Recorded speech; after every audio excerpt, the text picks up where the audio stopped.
Assalamualaikum warahmatullahi wabarakatuh. Balik lagi di Si Mas Muda, suara kita cerita bersama.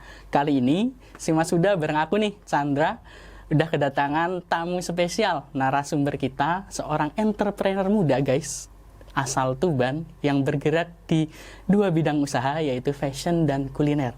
Oke, nggak usah berlama-lama, mari kita kenalan dulu sama narasumber kita. Halo Mbak. Halo. Bisa kenalan dulu dong Mbak sama teman-teman muda yang ada di rumah. Halo teman-teman muda yang ada di rumah, perkenalkan, nama saya Genda Konila Sendi, biasa dipanggil Genda. Saya sekarang tinggal di Desa Sumurgung, Kecamatan Palang. Boleh diceritain dong sedikit tentang bisnis-bisnis yang sedang dijalankan sekarang? Baik, sebenarnya untuk pertama kali usaha saya itu adalah di bidang fashion. Saya owner dari Benediction ID. Mungkin teman-teman cewek-cewek, ciwi-ciwi pasti tahu ya tentang Benediction ID yang bergerak di bidang hijab, utamanya hijab, tapi juga jualan pokoknya tentang perempuan lah, seperti itu. Terus yang kedua adalah kalau yang bidang kuliner, sekarang saya buka 3 outlet, ada di Palang 2 sama di Pelumpang 1, dan soon ini segera mungkin ini akhir tahun ini ada di Merak juga. Jadi insya Allah ada 4. Kalau yang bidangnya untuk makanan itu ada banyak banget sebenarnya. Mau dijelasin satu-satu nih? Oh boleh, boleh. Baik, untuk pertama kalau yang makanan saya jualan takoyaki Kak. Tahu kan takoyaki? Iya. Takoyaki. Yang kedua saya juga jualan ayam gunting atau chicken gari-gari, itu brand saya sendiri seperti itu. Terus yang ketiga saya juga jualan kondok seperti itu. Kondok yang ada sosis, dan terus ada yang rasa gurih sama rasa manis. Yang keempat saya juga jualan pizza panjang. Terus yang ke-5 ini ada sticky mix sama snack tray, itu yang pertama di Tuban. Jadi dulu itu di Tuban belum ada. Saya juga iseng-iseng terus jualan, ternyata boom, ramai. Terus yang ke berapa ini, yang ke-7 ya. Yang ke-7 saya juga jualan waffle. Yang ke-8 saya juga jualan cheese coin yang lagi booming sekarang, rame banget alhamdulillah. Dan yang terakhir ini sebenarnya bukan makanan sih, tapi pembersih noda baju. Pembersih noda baju. Iya, wow. Tapi ini noda yang bandel-bandel kayak gitu, namanya Giklin. Saya juga itu saya racik sendiri. Awalnya saya geraknya itu bareng sama ibu PKK di desa saya. Yang PKK masih berlanjut, sama saya branding saya sendiri seperti itu. Wah, sangat banyak sekali ya guys ya. Iya. Banyak sekali bidang usaha yang didalami sama Mbak Genda ini. Oke Kak, tadi dibalik lah ya. Yang pertama tadi kan di bidang fashion ya Mbak ya. Iya, betul. Terus apa sih yang pertama kali bikin Kak Genda ini tertarik di dunia bisnis fashion? Oh iya. Awalnya itu fashion yang untuk yang hijab Benediction ID itu tahun 2016. Tahun 2016. Yang pertama kali itu ya bulan September itu saya itu masih kuliah Kak. Kuliah. Terus saya itu dapat uang beasiswa. Wah, keren. Ya, saya kuliah di UNER, dapat beasiswa. Terus uangnya itu sisa 800.000. Saya masih ingat banget, masih sisa 800.000. Terus saya buat apa ya yang menghasilkan? Terus akhirnya karena saya tuh senang hijab ya kan, perempuan zaman dulu itu kan kalau hijaban itu lagi booming-boomingnya ketika zaman SMA kuliah itu kan lagi rame-ramenya hijaban gitu. Terus pilihan di pasar itu terlalu monoton. Jadi model-modelnya itu terlalu kayak motifnya terlalu rame. Kalau polos pun dia itu nggak ngikutin tren anak muda. Jadi saya itu buat sendiri. Jadi saya itu beli kain, gitu Kak. Beli kain, terus saya itu cari penjahit. Terus habis itu saya branding sendiri. Jadi makanya banyak peminatnya. Wah, keren sekali guys. Dari hanya modal 800.000. 800.000 itu saya jual ketika saya open order itu saya dapat bukan dapat untung ya, brutonya itu 6 juta. Wah. Jadi 800 ke 6 juta. Keren guys. Jadi dia dari 800.000 modalnya bisa dapetin omset 6 juta. Yang pertama kali jual. Jadi buat teman-teman mungkin bisa menginspirasi ya cerita dari Mbak Genda ini. Ya. Berarti gini ya Mbak ya, aku mau tanya. Latar belakangnya Mbak Genda sendiri itu apa sih? Apakah desainer kah atau dari bidang manajemen apa namanya, usaha kah atau apa? Kok bisa menggeluti berbagai macam jenis bidang usaha itu tadi, Mbak? Iya. Itu juga gimana ya, kalau teman-teman kira pasti ya seperti itu kan, mungkin suka apa namanya, fashion, kayak desainer kayak gitu-gitu. Iya. Tapi enggak, saya tuh backgroundnya adalah ilmu politik. Wah, berarti FISIP ya, Mbak ya? Iya, saya dulu kuliah di UNER jurusan ilmu politik. Tapi ya saya kalau kerja masih berbau kok. Saya kan juga kerja. Saya kerja di desa. Saya jadi perangkat desa. Halo perangkat desa yang ada di Tuban. Berarti dari apa namanya, FISIP-nya itu yang kepake ansosnya berarti ya, Mbak? Iya, Analisa sosialnya. Iya, Wah, membangun ngeri relasinya itu. banget. Ngeri, guys. Terus dari yang apa namanya, usaha fashion tadi, hijab ya, Mbak ya? Kan berarti mendesain sendiri, menggambar sendiri, mempola sendiri, itu dapat inspirasinya dari mana sih? Nah dulu itu kalau yang kayak pola-pola gitu sebenarnya sih enggak sih, soalnya kan masih awal. Jadi awal itu mungkin hijabnya itu pasmina sama ski 4 kayak gitu. Pasmina sama ski 4. Pasmina sama ski 4. Kebanyakan dulu itu yang lagi booming itu yang model-model ski 4 polos-polos. Kalau mungkin teman-teman tahu itu model monokrom yang hijabnya itu Monokrom itu yang gimana ya, Mbak ya? Pokoknya hijabnya itu warnanya hitam putih seperti itu. Oh, hitam Dulu putih. itu kalau kita mikir zaman dulu sama sekarang itu memang beda. Kalau sekarang kan macam-macam hijab itu. Iya. Tapi kalau yang dulu itu lagi boomingnya itu monokrom. Monokrom. Pokoknya saya itu dulu itu bisa ambil untung kalau hijab monokrom itu 10.000 sampai 20.000. Wih. Iya, soalnya memang kalau dulu kan saya beli kainnya itu roll-rollan, jadi harganya lebih murah dibandingkan yang jual ecer, dan sedangkan di pasar tuh belum ada seperti itu. Jadi saya langsung ngedrop kain sendiri, terus ke penjahit itu juga prosesnya panjang. Cari penjahit itu di kota besar itu ternyata nggak mudah. Oh, kendalanya di apa itu, Kak? Iya, pertama itu kurang punya relasi kan. Saya kan juga dari Tuban ke Surabaya, belum punya kenalan. Terus akhirnya saya tuh kenal itu dari mulut ke mulut. Awalnya itu saya dikasih tahu, oh daerah sini loh ada penjahit kayak gitu-gitu. Saya datengin kayak gitu, ternyata nggak ada, udah penuh, nggak nerima karena kan saya masih pemula, baru sedikit. Mereka maunya berapa ratus kayak gitu. Terus akhirnya ternyata saya nemu teman saya itu, sampai akhirnya lanjut itu. Dulu juga boomingnya itu tassel itu. Saya itu sampai beli bordir itu sampai ke Jakarta. Karena permintaan yang di Surabaya itu nggak bisa nutup gitu. Permintaan sampai saya itu cari tasselnya itu. Jadi saya ke Surabaya, di harganya itu lebih miring kayak gitu. Saya sampai kayak gitu dulu itu. Jadi tapi perkembangan untuk hijab itu kan cepet, Mas. Iya, betul Cepet model banget. Jadi fashion. harus ngikutin model terus. Iya, betul. Itu.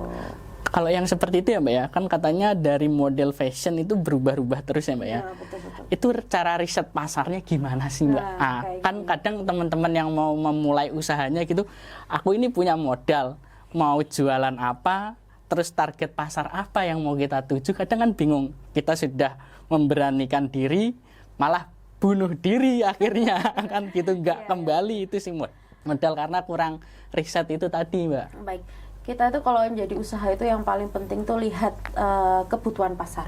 Kita harus lihat kira-kira apa sih yang lagi booming, kira-kira apa sih peluang yang bisa kita ambil. Kalau dulu kalau kita bahas tentang hijab ya, kalau hijab itu saya lihat teman-teman kuliah saya, teman-teman yang ada di Tuban itu, anak-anak SMA kuliah itu butuhannya hijab sih seperti apa. Oh ternyata sukanya yang model monokrom. Akhirnya saya beli monokrom. Tapi lambat laun ternyata monokrom itu kan warnanya hitam putih ya. Terus akhirnya gantilah polos-polos seperti itu, polos yang warna pastel-pastel kayak gitu. Jadi saya juga beli itu juga cari yang benar-benar target pasarnya itu cocok seperti itu. Berarti nyarinya dari model teman-teman yang Mbak lihat sehari-hari ya, Mbak ya. Betul banget, soalnya kalau kita bikin usaha terus kita tidak mau melihat lingkungan kita, sekitar kita, itu juga susah kayak gitu. Kayak contohnya makanan juga. Makanan itu kenapa saya bisa sampai punya segitu banyaknya itu ya, macam-macam menu itu. Saya juga lihat permintaan teman-teman, permintaan konsumen itu seperti apa. Dulu itu kalau pertama kali saya jualan tuh baru takoyaki sama ayam gari-gari itu. Tapi lambat laun tuh ternyata banyak yang ngomong, "Kak, coba deh jualan kondok." Gitu. Akhirnya oke, saya buat kondok. "Kak, coba deh jualan dimsum." Kayak gitu. Akhirnya saya juga jualan dimsum. Pokoknya ngikutin kebutuhan pasar yang laris itu apa. Kayak contohnya cheese coin yang baru-baru ini gitu. Jadi saya juga buat cheese coin kayak gitu. Terus ternyata ya peminatnya banyak banget. Wah, ngeri. Berarti untuk tren di Tuban ini buat bisnis kuliner dan fashion itu terbuka lebar ya Mbak ya, menjanjikan banget buat teman-teman yang mau buka usaha di situ ya Mbak. Betul banget. Sekarang Mas bisa lihat juga kan di GOR itu banyak banget kan orang pedagang kayak gitu, mesti rame juga kan. Nah, kalau menurutku di Tuban itu masyarakatnya itu mudah menerima perubahan kalau aku, karena nggak monoton, sukanya ini aja, mesti ngikutin tren kayak gitu kan. Contohnya, jadi aku tuh buat teman-teman yang pengen buka usaha, yuk semangat, pasti bisa. Wah. Kita beralih ke dunia kuliner tadi. Pasti kan pas di dunia fashion ini, selain cuma buat, terus tadi udah diceritain cari penjahit, nanti barangnya sudah jadi, ada nggak sih kesulitan pada saat mendistribusikan barang yang sudah jadi? Ini gimana sih? Kadang kan teman-teman udah, misalnya aku ini mau jualan keripiknya udah jadi, cuma ini keripik mau tak jual kemana kan nggak tahu Mbak. Kayak gitu. Gimana sih tipsnya buat teman-teman kalau misalnya mau buang si produknya yang udah jadi supaya dia itu nggak bingung? Kalau yang pertama itu kita harus punya branding ya, itu pasti itu ya, usaha kita itu harus berbranding. Kalau nggak pakai branding, orang nggak bakalan tahu ini tuh usaha apa, seperti itu. Contohnya kalau saya jilbab, kalau untuk penjualan saya sendiri, saya tuh mengandalkan zaman dulu tuh kita pakai reseller. Pakai reseller. Jadi kita bagi hasil lah. Jadi kalau saya jual seumpama saya jual 10.000 lah, nanti reseller saya jual 15.000, seperti itu. Nah, karena adanya seperti itu nambah terus pelanggan, terus saya juga berhubungan baik sama pelanggan-pelanggan saya, menambah relasi, saya save nomornya, kalau beliau buat status kayak gitu saya komentari kayak gitu, tetap menyambung silaturahmi. Nah, kalau untuk itunya yang pertama saya reseller, terus kita juga sosmed, menggunakan sosmed sebaik mungkin. Soalnya kebanyakan kan kaum muda yang saya tuju itu kan perempuan. Nah, perempuan itu lebih suka main sosmed dibanding laki-laki. Betul, gitu. Jadi saya tuh kayak Instagram, Shopee kayak gitu, itu benar-benar harus kuat di produknya itu sama promosinya. Produk sama promosinya itu guys. Berarti kalau teman-teman mau mulai usaha, dikenalkan dulu lah apa produk kita itu supaya orang itu tahu apa yang kita jual. Kita branding, habis itu kita produknya harus kita kuatkan, terus promosi kita juga harus gencar-gencar seperti itu. Terus pada saat mendistribusikan barang, terus pada saat pemrosesan dari bahan tadi yang katanya Mbaknya ini belinya roll-rollan, ada kesulitan nggak sih Mbak? Iya, sebenarnya dulu itu kayak modal sih ke awal itu, soalnya kan satu roll itu kan lumayan harga-harganya itu. Nah, biasanya kalau kita beli itu juga nggak bisa kayak satu gitu, nggak bisa, biasanya tuh paketan berapa gitu, 3, 4 kayak gitu. Sebenarnya satu bisa cuma lebih mahal, tapi kalau kita ambil banyak itu lebih murah, seperti itu awalnya itu. Terus juga karena aku juga udah berhubungan baik sama pemasoknya kayak gitu, terkadang itu bisa potong harga, maksudnya bayarnya nanti ya selanjutnya kayak gitu juga bisa itu. Makanya benar-benar harus jaga relasi yang baik, kita harus benar jadi orang jujur pokoknya.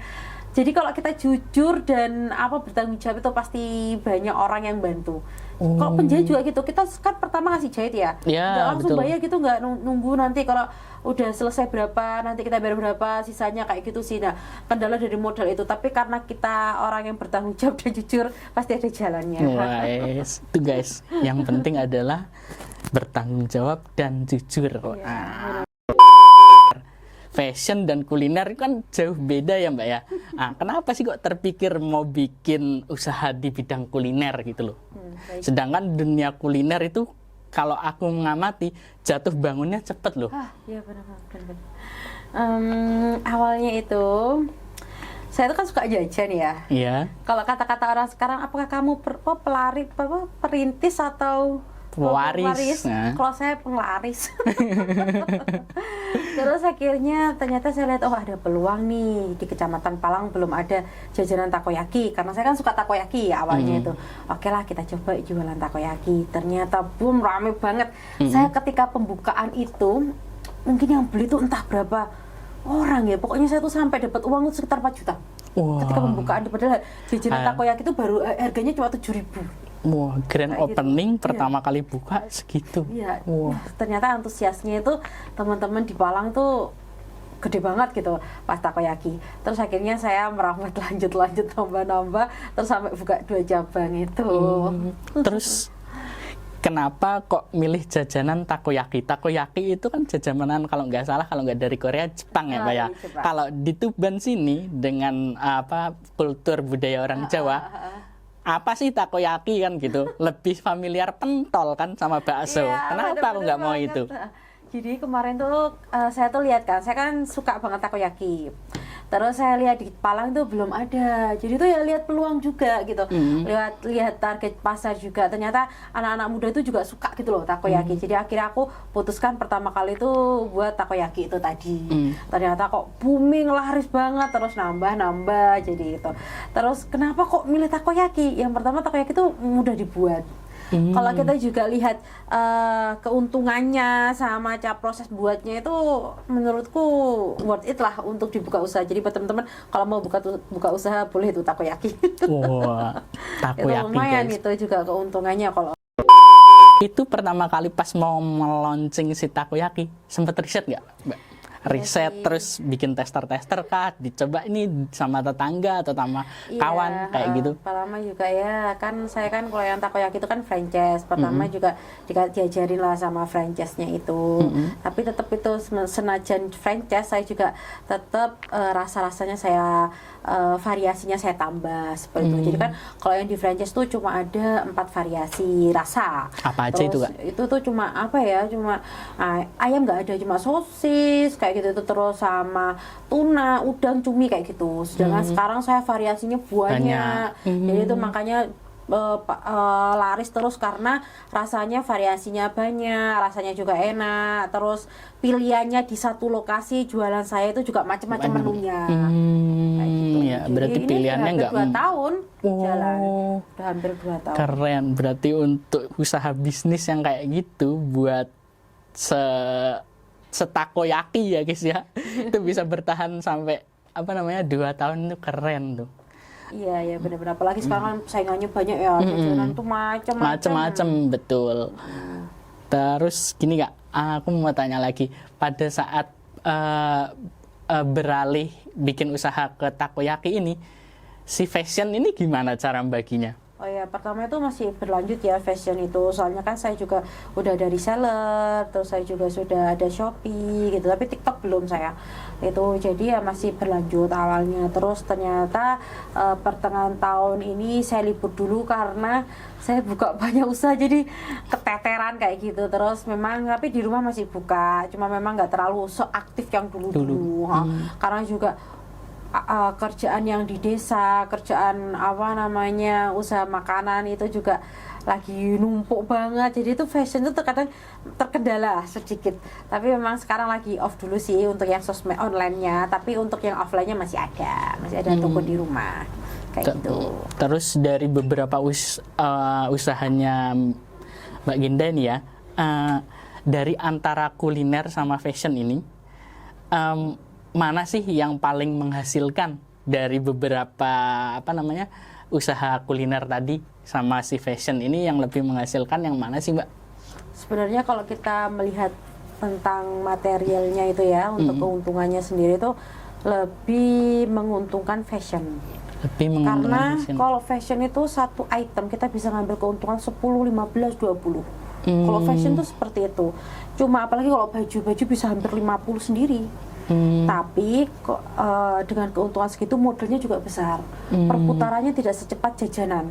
Oh, berarti untuk cash flow-nya tidak secepat bidang kuliner ya Mbak ya? Betul banget, tapi kuliner juga ada resikonya. Kalau kuliner itu memang modalnya nggak terlalu besar ya, keuntungannya juga nggak terlalu yang sampai 10.000 itu nggak mungkin. Paling mentok kalau kita bahas makanan itu 5.000 itu aja udah bagus.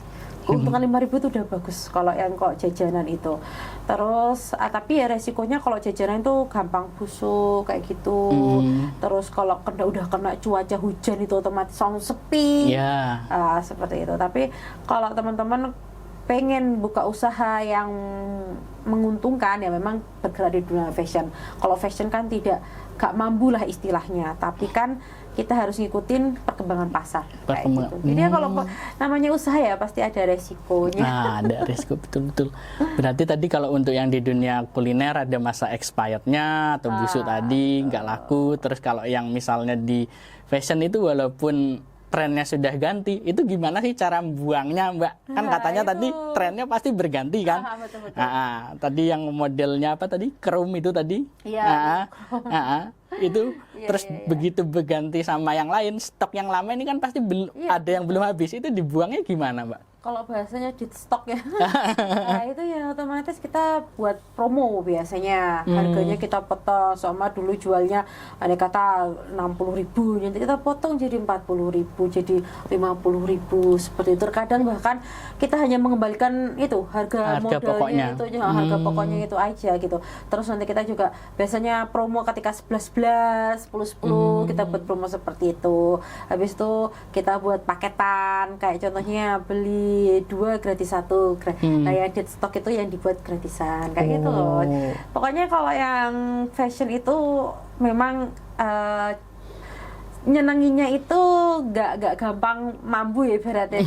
Cuma ya gitu, kalau udah dead stock itu yang bikin pusing. Tapi kalau aku pribadi untuk barang-barangku sendiri itu nggak sampai dead stock, nggak sampai kayak gitu tuh nggak. Soalnya memang aku juga ketika nyetok, kalau fashion itu ya, kalau nyetok itu jangan ngikutin ego. Biasanya kan kalau kita aku mau ini laku ini, aku beli yang banyak, kayak jangan seperti itu. Tetap harus lihat biasanya kita tuh laku berapa seperti itu. Nanti kalau memang habis ya kita order lagi. Pokoknya jangan main ego lah. Biasanya kan kalau beli banyak kan harga lebih murah. Oh yus lah, aku pengen beli banyak. Nah, seperti itu, jangan seperti itu. Oh, berarti belinya tetap bertahap sesuai dengan pesanan pasar ya Mbak ya? Betul banget. Soalnya saya juga biasanya pre-order. Pre-order. Jadi silakan pesan, nanti saya orderkan ready 2 atau 3 hari. Itu lebih aman sebetulnya. Apalagi yang nggak terlalu banyak modal, mending buat pre-order. Jadi aman, perkiraan mungkin ada yang pesen 10 atau 20, ya kita order 25 atau 30 seperti itu. Berarti Mbaknya ini juga belajar ngitung HPP juga ya guys? Oh iya, itu juga perlu, penting itu, apalagi sekarang Shopee itu adminnya itu gede banget. Itu juga saya benar-benar ngecek, soalnya nggak bisa, nanti kalau kita ambil untung, contoh ya jilbab, kita beli jilbab A itu kita ambil untung 5.000. Ya nggak bisa seperti itu, kita harus lihat juga kalau di nama marketplace itu pasti ada adminnya. Apalagi kalau kita ikut promo gratis pengiriman ya, gratis ongkir gitu, ada lagi itu star seller kayak gitu, jadi itu macam-macam. Jadi kita benar-benar harus detail kalau kita masuk marketplace itu tadi. Tapi kalau kita jualan di jualannya masih di rumah sendiri ya, terus juga di CF di GOR, itu ya kita ngambil keuntungannya, ngikutin pasar lah, jangan sampai melambung tinggi ya. Berarti masih mengikuti teman-temannya juga ya Mbak ya? Jangan sampai menghancurkan harga kayak gitu. Memang berbeda harganya juga ngikutin kok. Tadi dari tadinya fashion, terus tiba-tiba di kuliner itu tadi. Iya, tadi kan franchise, berarti kan beli nama ya Mbak ya? Iya, beli nama kayak gitu. Terlanjur kita beli, ternyata kok nggak prospek gitu. Kayak gitu, ada rasa ragu nggak sih? Iya, kalau namanya ragu, takut kegagalan tuh pasti ya, namanya manusiawi. Kegagalan itu ya selalu mengiringi sama keberhasilan. Keberhasilan itu beriringan gitu. Gimana caranya kita itu, diri kita sendiri lah. Kita harus tetap berpikiran positif. Pokoknya aku berpikiran positif, aku mengafirmasi diriku bahwa usaha ini insya Allah akan berhasil kayak gitu. Pokoknya tetap berusaha. Soalnya kalau kita cuma berpikiran gagal terus, ya kita nggak akan berkembang, kita nggak akan melaju, kita nggak akan bertumbuh seperti itu. Jadi ketika saya franchise kayak tadi ya, yang takoyaki itu saya franchise, saya meyakinkan diri saya bahwa ini pasti sukses. Karena saya juga ketika membangun bisnis ini, saya juga udah riset, saya juga cari peluang, saya juga cari target pasar saya, terus lokasi yang saya ingin tempati itu bagaimana prospek kedepannya, apakah itu rame. Pokoknya gini Kak, saya juga ngasih tips ya ke teman-teman kalau pengen cari tempat untuk usaha. Coba teman-teman pantengin lokasi yang ingin buat teman-teman buat usaha itu sekitar 3 jam. Lihat berapakah mobilitas orang-orang yang lewat di daerah situ. Terus lihat kanan kiri toko-toko samping itu apakah mereka juga rame, karena sedikit banyak ya kalau tetangga kita usaha rame, otomatis kita bakal ikut rame. Karena orang itu terkadang itu penasaran, enak nggak sih jajanan seperti itu, ternyata enak, akan repeat lagi order kayak gitu.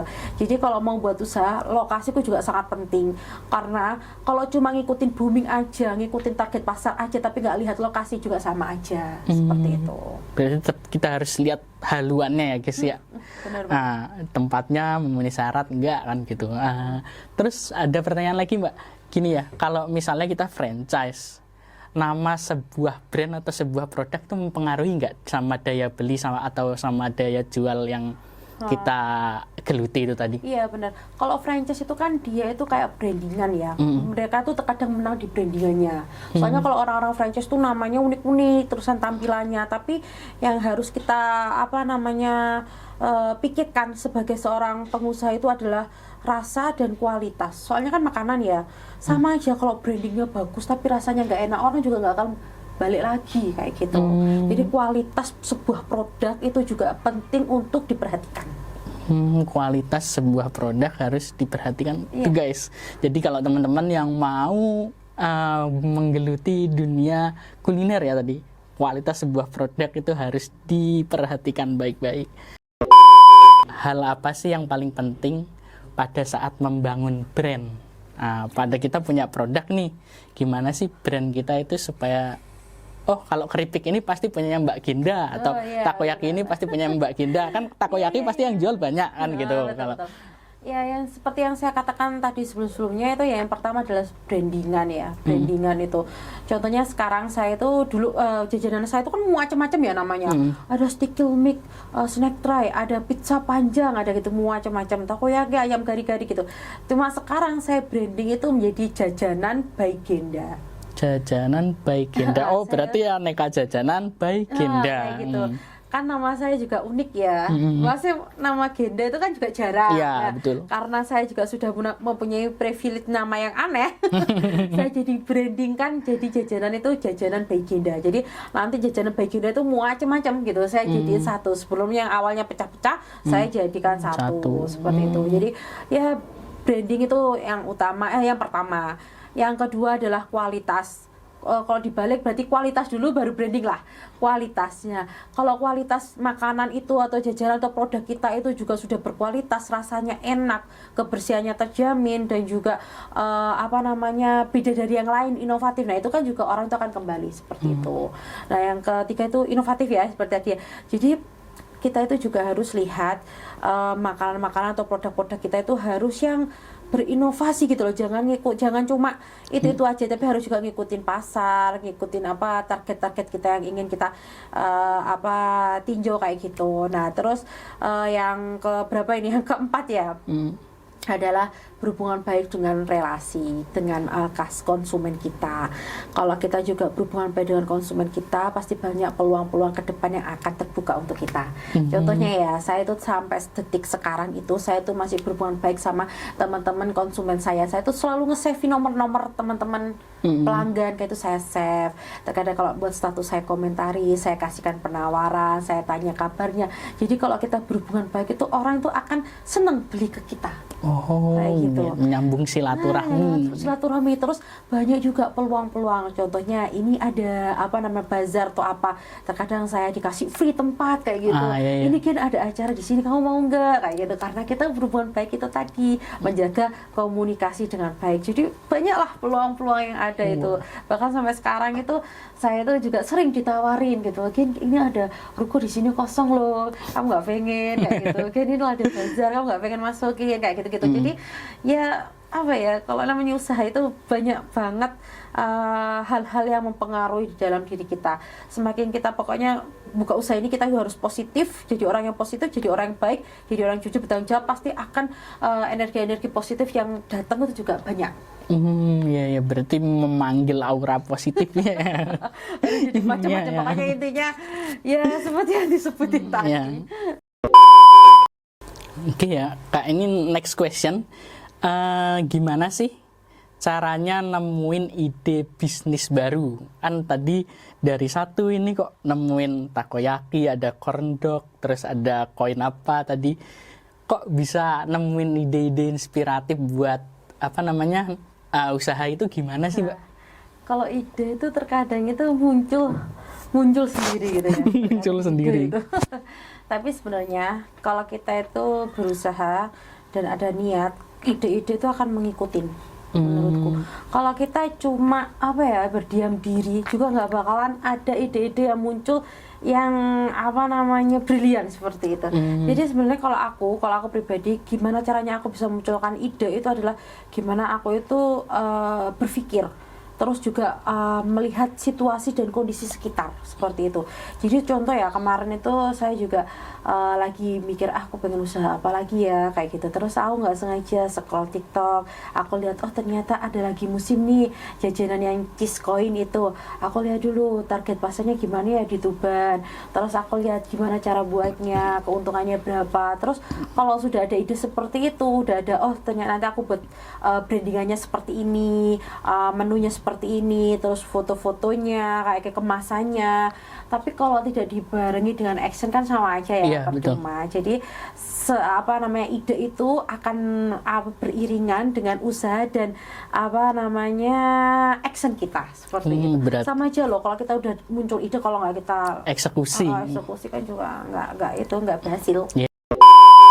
Gimana sih caranya jaga konsistensi supaya si brand kakak ini nggak mudah redup gitu loh? Kalau yang kita bahas masalah gimana caranya biar tetap bersinar, ya, eksis kayak gitu ya, itu yang pertama adalah kita harus berani berinovasi. Kalau kita udah redup ya, terus kita mengutuk keadaan, kita nggak mau ambil solusi, ya bakalan hilang kayak gitu. Jadi gimana caranya kita juga mencari inovasi yang terbaru, gimana caranya kita menarik pelanggan lagi dengan mungkin ada promo atau free ongkir atau mungkin beli ini dapat ini seperti itu. Jadi ya inovasi itu penting, dan juga kita meningkatkan kualitas produk kita. Terkadang sepi itu kan kenapa sih? Oh mungkin karena rasanya itu kemarin nggak enak kayak gitulah. Jadi kita juga harus evaluasi di usaha kita itu. Soalnya kalau kita juga usaha tidak mau mendengarkan sekeliling kita, tidak mau menerima kritik, tidak mau mengevaluasi dan juga tidak mau berinovasi, ya gampang sekali untuk gagal kayak gitu. Berarti walaupun produknya sama tiap hari dibikin, kontrol kualitas produk itu penting ya, Mbak ya. Banget, kontrol kualitas produk itu penting banget. Iya. Ada nggak sih kesalahan yang sekarang jadi pelajaran penting buat Mbak dalam jalani berbagai jenis usaha itu? Iya, benar-benar. Kalau saya itu untuk masalah sendiri itu, kalau yang kemarin itu dari SDM ya, dari rekan kerja kayak gitu, itu kayak yang pernah saya rasakan ya. Jadi itu kayak ngambil gitu loh, Mas. Kayak gitu ya, itu tuh bener-bener kayak aduh kok bisa kayak gini, padahal aku udah mempercayakan. Ternyata kepercayaan itu juga perlu kita batasi. Seperti jadi kemarin tuh saya mungkin terlalu percaya, jadi sampai seperti itu. Nah itu yang benar-benar saya buat, oh ternyata kita nggak boleh seperti ini, kita harus tetap kontrol dengan baik. Setiap pemasukan pengeluaran harus kita cek secara detail seperti itu. Karena kalau ibaratnya itu kemarin tuh mungkin saya terlalu percaya dan saya tidak memaksimalkan diri saya untuk kontrol dengan baik. Sebenarnya sudah saya kontrol, tapi namanya maling. Tetap bisa ngambil celana. Dari situ saya sadar bahwa oh ternyata seperti ini toh kayak gitu. Nih buat teman-teman rekan muda yang ada di rumah yang mau mulai mengawali bisnisnya biar nggak takut gagal, boleh di-share dong sama teman-teman. Buat kaula muda yang di rumah, apalagi yang sedang main sosmed hari ini, ayo kita harus produktif sebagai anak muda. Kita harus mengusahakan diri kita untuk menjadi lebih baik, dan juga masalah usaha untuk gagal atau enggak itu kita pikir kedua. Yang pertama harus kita lakukan adalah tetap berusaha, action, dan juga mengenali potensi yang ada di diri kita, seperti itu. Kalau teman-teman cuma orientasinya kegagalan, ya pasti kegagalan juga akan mengikuti. Kalau orientasi pikiran kita akan berhasil juga yang menjadi tujuan kita, yang akan kita peroleh, seperti itu sih. Berarti itu ya guys ya, harus tetap berusaha. Jatuh itu biasa, tapi bangkit luar biasa guys. Iya, betul banget. Oke, terima kasih teman-teman. Jangan lupa di like dan subscribe, dan juga di share. Kalau teman-teman mau mengangkat tema yang pingin kita kontenin di sini, boleh komen-komen di bawah ya guys ya. Oke, saya akhiri. Wassalamualaikum warahmatullahi wabarakatuh. Si Mas Muda, suara kita cerita bersama. Damn. Yeah.